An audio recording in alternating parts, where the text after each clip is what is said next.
Okay, so you've seen the other videos now of this guy over here, the turntable that has not worked out. So instead, we have bought the ATLP120X USB turntable as a replacement. And I own the Technics 1200, which is the actual model this is based off of. And that turntable is what I would call a tank. It's really a special piece of equipment.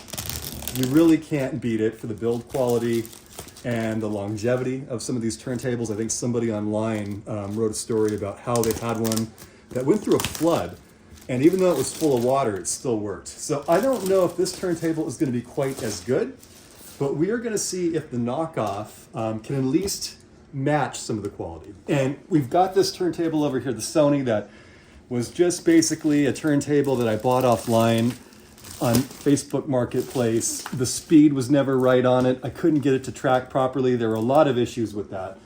So we're going to hopefully prevent that from happening by just buying something new that works, and we'll see if this is any good. So essentially, we're just going to open this up and see what we've got. So this is the shrink wrapping that it came with from Best Buy. I got this for 423 Canadian dollars. So I think that's a pretty fair price based on the fact that some of these retail for almost as 500, if not more, at least in Canadian dollars. And in the States, these go for somewhere in the 300s, if not close to 400. So that was a pretty good deal. I don't think we're going to beat that with anything else. And I was looking at turntables. Here's the inside when you open the box, mind you. We're going to keep our instructions aside in case we need to look at that. There's a lot of turntables that focus more on the high aesthetic look. This is high aesthetic in the way that I imagine it should be, where you've got kind of a classic design that they've kept, they've maintained, and I think that's for the best. So this is going to be the dust cover for the turntable, which is something that the Sony did not have. We've got that right there, Audio Technica. We'll put that aside and come back to that here in a little bit. These do get scratched up, by the way. I think the materials that Audio Technica uses for their dust cover is probably not the highest end, but again, this is a budget turntable, more or less. Well, budget-ish, so we'll keep that in mind. I'm just gonna stash that right here on the side. This I'm not crazy about already so far. I haven't even really opened this, so I can't comment for sure what we've got here or not. But this looks to me like a felt slip mat for the turntable. I don't really care for felt as a material for that kind of thing. Yeah, that feels like felt to me already. Rubber is probably what I would prefer, though I actually went online today and ordered a acrylic platter to use instead. I don't think I'm going to use this particular platter. I think I'll borrow the rubber one from the Sony turntable in the meantime while I wait for the other one to arrive. Let's see what this looks like. Okay, kind of a soft felt material. It's a little bit scratchy though, so I don't think I'm going to use that on the records, but that's what they send. And if you want to use that, it's perfectly fine, I'm sure, but I prefer not to. Okay, now we get into the main bowels of what's inside the box. And we're just going to kind of grab it like this, pull it out. Definitely in there pretty good. Just get a better angle on it. Okay, there it comes. Okay, so this feels quite a bit lighter than the Technics 1200 SL. Now the Technics 1200 SL, as I mentioned, definitely tank-like qualities. This is pretty hefty, though if you're looking for that kind of industrial feel, that's probably what you're gonna wanna get at some point, though those run for thousands of dollars in some cases. So this is not gonna give you quite the same feeling. Here is the pieces it comes with. Looks like we have the light for the queuing light.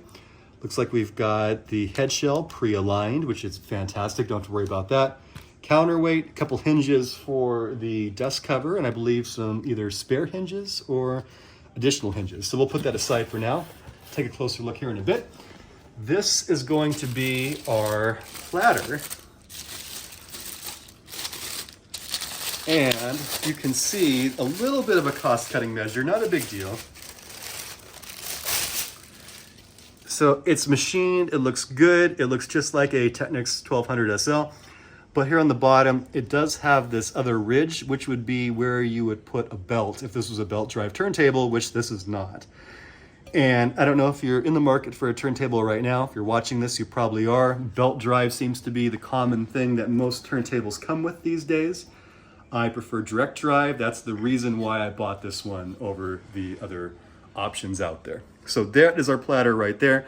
As you can see, this is where you would be able to put the belt on if you actually had the belt drive model. This one doesn't have a belt drive, but if you actually had a belt drive and you were going to do that, like a Crosley C100, whatever model comes with that, it would look a little bit like that, and you could do it. So we'll put that aside and actually get the main body out for right now, since that's going to be the main piece we need to worry about. I think I need to cut this bag open unless it has an opening right here. Ah, looks like it does. Okay, perfect. So we're going to open this up. And as we can see, that is the main bowels of the turntable itself. So first impressions, it is very hefty, looks pretty good. Looks quite a bit like my Technics. But there's a couple little things that are different. Obviously, the tone arm's a little bit different. It doesn't have an adjustable vertical tracking angle right here, which is something that would be nice to have, but I'm not going to get everything for the price we paid. It's going to have an empty spot here where the 45 adapter is going to go. And this, of course, is just the main area where our platter is going to sit with the spindle right there. Not going to add any oil or anything like that. It should already be done from the factory, so we should be good to go. So I'm going to go ahead and place this up here on the spot that we're going to use it, which is right here. And before I do that, let me just show you on the back. This is where all the connections are going to go. So later, we can use a line input or a phono input. We're going to use phono since I already have a preamp. Got a couple spots for some cables, which I hope they sent with it. And also the power input. So this should fit nicely right here, like so.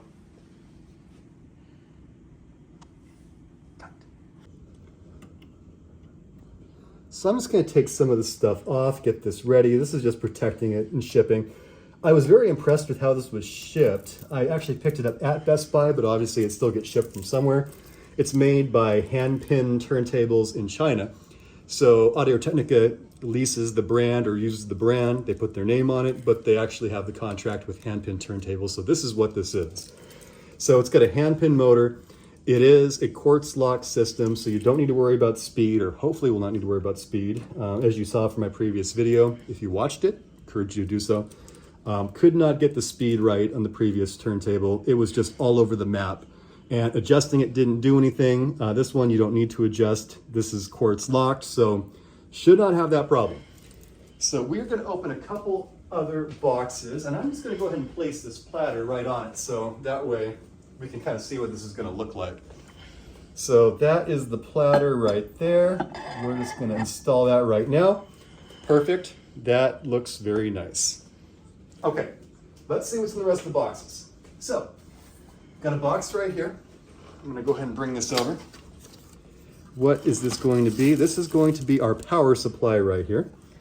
So essentially, this uses a transformer like so.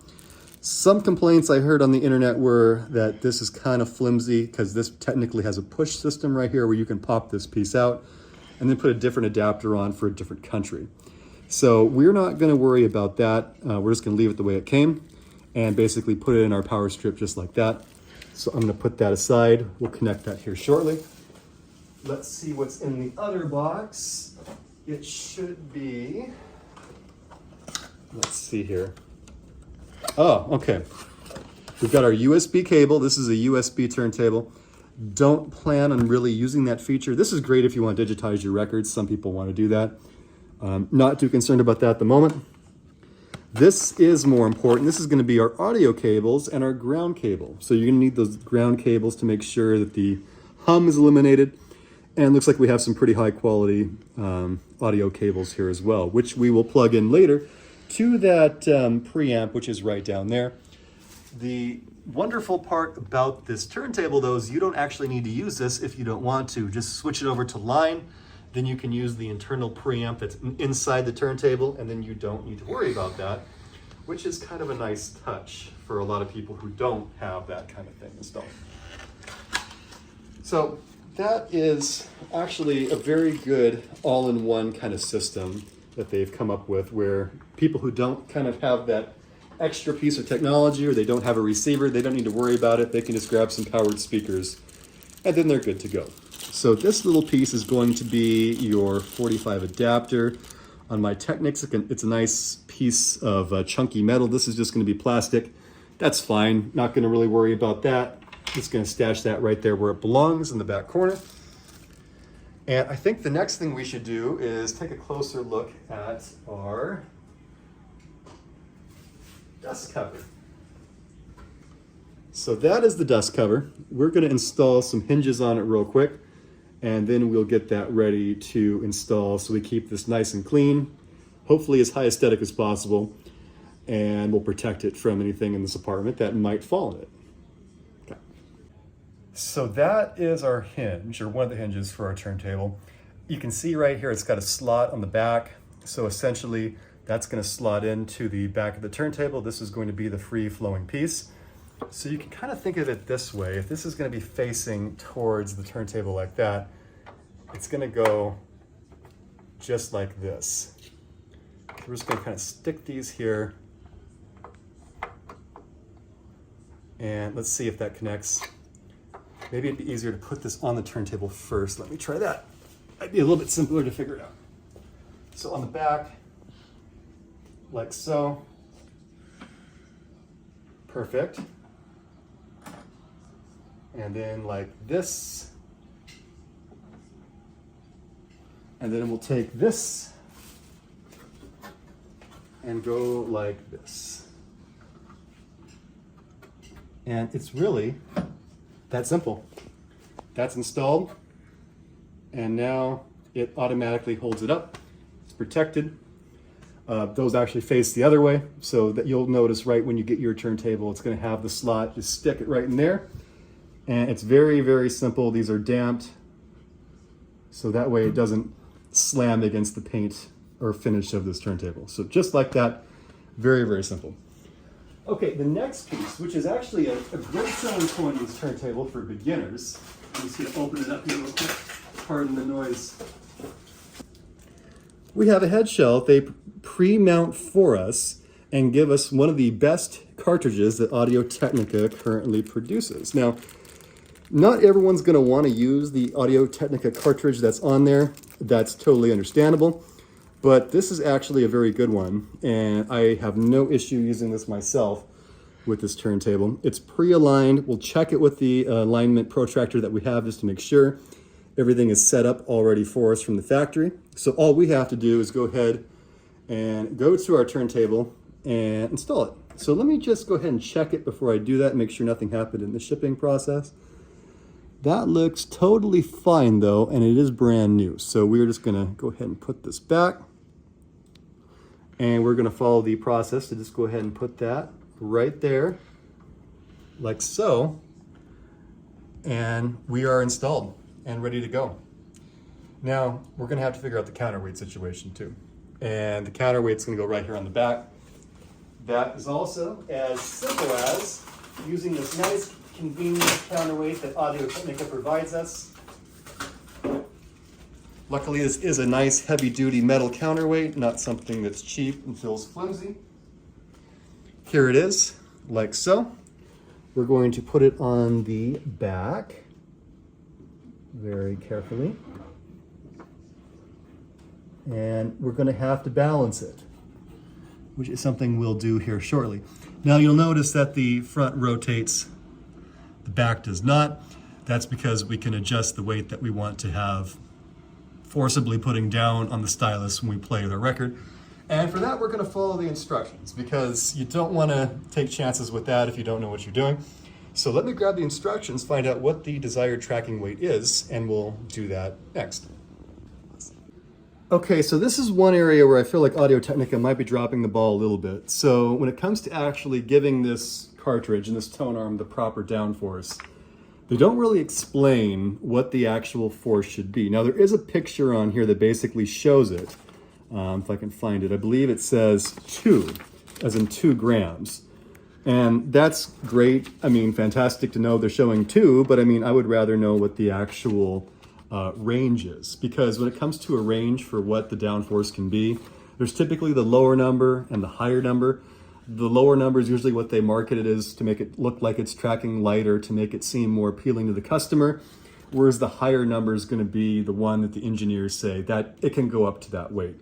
So I looked it up. The range for this particular cartridge on this particular turntable is anywhere between 1.8, 2.2 grams, and they're just showing 2 as being right in the middle as the recommended force for what you should set it to. So we're going to follow what they said. We're just going to go ahead and use 2 since that's basically right in the middle. I recommend going anywhere from the middle to maybe 75% of that range. So anywhere between 2.0, 2.1 grams should be fine. So we're going to go ahead and do that right now. Now, this is going to be the part for beginners that probably turns you off of getting a turntable like this, but it's really not that big of a deal. So basically we have to figure out how to balance this tone arm and make this work in a way where it's basically zeroed out and only applying that tracking force down. So to do this, very carefully, number one, we're going to have to remove this protective seal over the stylus. Now, after we've done that, this can bang around and you don't want to do that. So you got to be very, very careful after you do this. So you don't want to take this and drop it. And essentially, this is now at a point where if you were to play a record like this, it would be very bad for it. So we want to make sure that we get that just right. So we want to do floating to start this out, to basically see where it's basically floating in the air, not going up, not going down, and not interfering with anything. So we're going to go ahead and adjust this weight on the back a little bit and just kind of play around until we find that 0 mark. And it'll be pretty obvious when we get there. As you can see right there, it's still not quite. We want a little bit more weight in the back, so I'm just going to go ahead and shift it a little bit. Okay, now it's getting a little bit closer. Now look very carefully what happens here. It's kind of starting to fall a little bit, but yeah, it's not quite there. Let's do a little bit more, see what happens. Okay, see, now it's way up. Now that's obviously the opposite of what we want to do. So we know that we're close. Let's just go up a little bit in our force. Yep, that's still not good. And let's see now. Okay, a little bit more.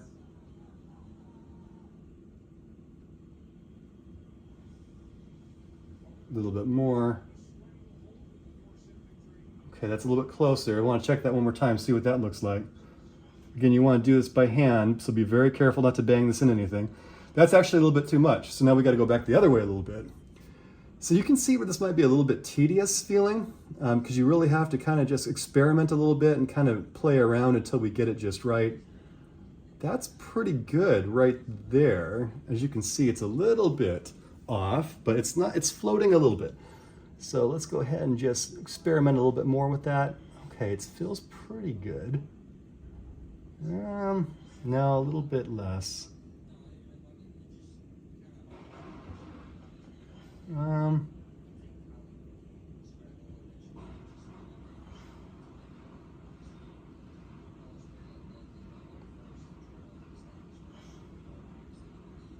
Oh, right, that's pretty good right there. So let's go ahead and tack that down. So I'm just going to go ahead and put the protector on there right now. We're going to set this guy to 0, like so. And then we're going to use the back to basically adjust the entire weight to 2 grams, just like that. Now, if you take the time to get this right, you should be able to use this and not worry about it. But I don't really trust that completely, because sometimes these don't always give you the most accurate reading. And sometimes when you do this yourself, you don't always get it right. So one thing I would do is I would get yourself a scale, which I just so happen to have. Now these are pretty cheap. If you get a digital one, it's even easier to use and cheaper. Essentially, this is a kind of an older style one from the 1970s. You can set a weight on it and basically try to figure out if you're at the right weight or not. So we're going to go ahead and set this to 1.0, like so. Okay.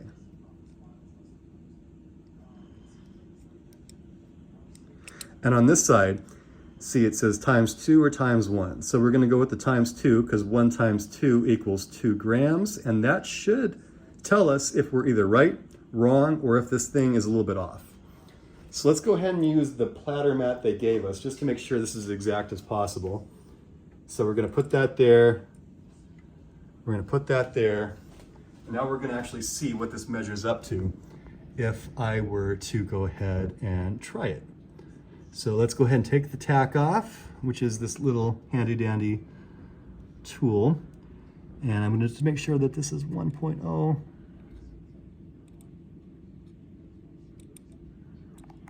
Okay, that's as close as it's going to get to 1.0. Let's go ahead and drop this very gingerly. Okay, so now if you come and look at this little mirror right here, you can actually get a little sense of where this is sitting in terms of the weight. And you can see it's a little bit more than it needs to be. So if this is pushing down more, we actually need to go just a hair less. So let's go ahead and take this away. And this is 2. Well, this is technically 2 right now. So let's just go ahead and do a little bit less. And let's try it again, see what happens. Again, very carefully. Okay, so I'm looking at that mirror.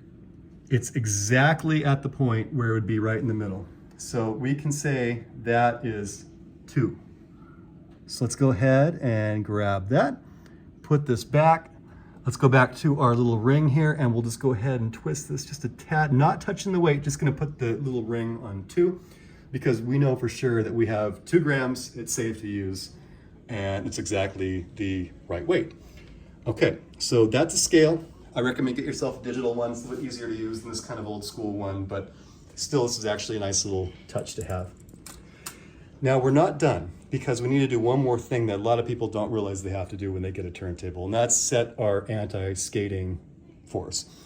So as we run the turntable, it has a natural inclination to want to pull to the center, and this basically gives it a little bit of a push this way. Think of it like a little extra weight pushing back, so that way it keeps your record, it keeps the needle sitting in the groove of the record, not playing on one side. And that would be this dial right here. And all we have to do is basically set that to the same exact force that we added for the down force. We're gonna put that on 2. So now it's at 2, that's at 2, everything is good. Our only other thing that we have to do is basically install our audio cable, which is very self-explanatory. So we're gonna go ahead and open this up, take a little look at what we've got. So once again, we've got the 2 ends like so. And since I'm gonna be messing around with this, I'm just gonna go ahead and clamp this back down just so I don't happen to hit this and cause any issues later. So that's safe. We've got the cable just like this. Some people may not realize what this is for right here. This piece is our ground wire, and we're gonna make sure that we get that right, because if we don't connect that, it's gonna sound a little bit like it's humming a little bit in the background, and that's not the sound that we're going for, obviously, because we're going for the nice, natural sound of vinyl. So we're gonna come to the back of the turntable here. We're gonna go, I'm just gonna move the speaker a little bit out of the way. As you can see, this is where all the pieces are right here. So we've got right channel, left channel, and the ground. I'm just gonna go ahead and put our channels in right like so. I'm going to do red for the right channel, like so. I'm going to do white for the left channel.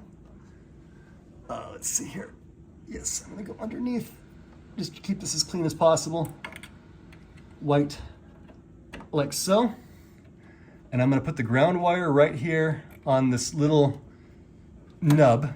You can unscrew it with your hand a little bit, like that. And you basically just do that. And you're gonna tack that down like so. And just like that, you are good to go. After you connect this to whatever you're gonna use it to, which could be your speakers. In my case, it's going to be our DJ preamp down here below. Okay, one other thing we gotta do is install our power supply, and this should be fairly self-explanatory. I'm sure most of you have done this before. Just gonna go ahead and untwist it like so. And the cord could be a little bit longer, but that's okay. We're gonna go ahead and put this here, like that, and then we can plug this in. Now, this is gonna be the USB connection right here. If we wanna do a USB, not gonna worry about that at the moment, but if we want to, that's where we can do that. And the one other thing I wanna tell you about is right here, phono and line. Line is gonna be when we don't use the preamp and we just wanna connect it into some speakers using the amp that's inside. I don't find that the amps inside these turntables sound very good, so I'm gonna go ahead and put this on phono because we are using our own. So that's gonna bypass that. And the older models of this turntable had some issues with that in the past, I heard, but that's been corrected, and we can now officially not worry about that. Just go ahead and bypass it, and it won't affect the playback at all. So that is basically all you need to do to set up this turntable, this Audio Technica 120 LPX. Again, I think I would go ahead and recommend getting yourself a different platter mat. I don't believe the felt is going to be the best option out there. One other thing I can show you before we call it quits for the day, I can show you this little guy. Now, some people are probably going to get this and have no idea what it's for. And again, I wouldn't blame you because it's a little bit weird. This is a light, and essentially this works as a cueing light for the tone arm when you're trying to cue up a record. This actually can just go right here like that and act as a light for you when you're trying to play a record. My Technics SL1200 has a light that pops up, and it's actually quite convenient. This is obviously not a Technics 1200, so it doesn't have that same function, but same idea in theory. So we're just gonna go ahead and stick that right there. That's all we have to do. So let's plug it in and see what happens. Okay, and here's the finished product. As you can see, I've got the acrylic platter mat installed. Very, very simple to do that. Just drop it on, no big deal. That actually helped me solve a problem here as well, which I'll get to in just a second. As you can see, I use the on switch right there, so the turntable is currently on. The strobe light is active, though it's not spinning yet.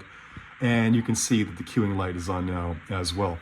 Now, the issue I had was that the anti-skate that I set was just far too strong when I first installed the turntable and tried to try it out for the first time. So essentially the rule is with these little dials, typically you can set it to the same exact downforce as the tracking weight that you have on the counterweight.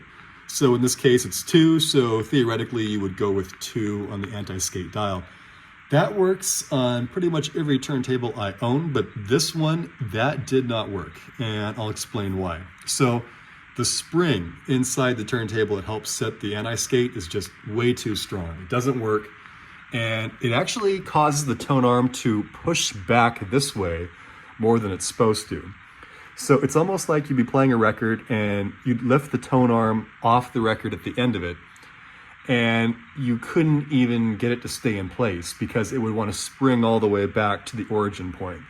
Or, you know, this 45, for example, if I was going to drop the needle on this, I would cue it up. And just to kind of show you an example, so you'd have it over like this, right over the start of the record. And, you know, as of now, it's fine. But when I had it set to 2, it was actually pushing back this way. And as I was trying to lower it, I just could not get it to lower properly. So that is not how that's supposed to be. It's supposed to be something that just gives it a very gentle nudge, and you want to calibrate that correctly. Now, luckily with this acrylic platter mat, this is a material that's very similar to vinyl. I don't know if this is great to do all the time, so I don't recommend doing this over and over again, but you can actually test the anti-skate by running the stylus just on the anti-skate, or on the acrylic platter mat itself, just to see how it behaves and adjust from there. So the second I did that, when I experimented with the setting where it was, this thing dropped and went all the way off like this. Luckily I caught it, but you know, just had to adjust that setting with it writing directly on the platter mat. and it worked fine after I adjusted that. So I arrived at a setting, let's see here, just below 1. And again, that's a little bit counterintuitive, but that is what made sense for this particular turntable. So as you can see, everything is working. I'm just gonna start it up right here like so. The speed, flawless. Quartz locked, of course. You can see we're nice and steady there for 33 1/3 RPMs. If we wanted to, we could adjust our speed right there, but that's not really something I care about too much. But in general, it's actually been very reliable, very good. The sound quality is fantastic. I've had no issues to report with anything that I think is kind of a quality control issue. You know, it's not a Technics 1200 SL. I don't think anyone expected it to be, but all in all, no complaints at all. So I'm impressed, and I would say that I would definitely buy this again. If I could go back in time and do it all over again, this makes way more sense for me as a consumer than anything else in the market. Fluence, Riga, some of those turntables, Project, good stuff. I think they're great for some folks who really want to get into vinyl and everything for the first time, but for me, it just made sense to stick with something that's more of a classic design. So that's what this turntable allows. It's classic, it's something that I'm familiar with, and it's just kind of a no-nonsense buy. So there you have it, the Audio Technica LP120X USB turntable. Something I would highly recommend. Is it perfect? No. Is it going to be a Technics 1200? No, it's not. But if you can kind of just prepare yourself for some of the things you might have to watch out for, just some of the things that are kind of different about it compared to some of the other models out there, like the fact that it's fully manual, you'll be in good shape. So without further ado, if you have any questions, leave them below and I'll get back to you. Thanks.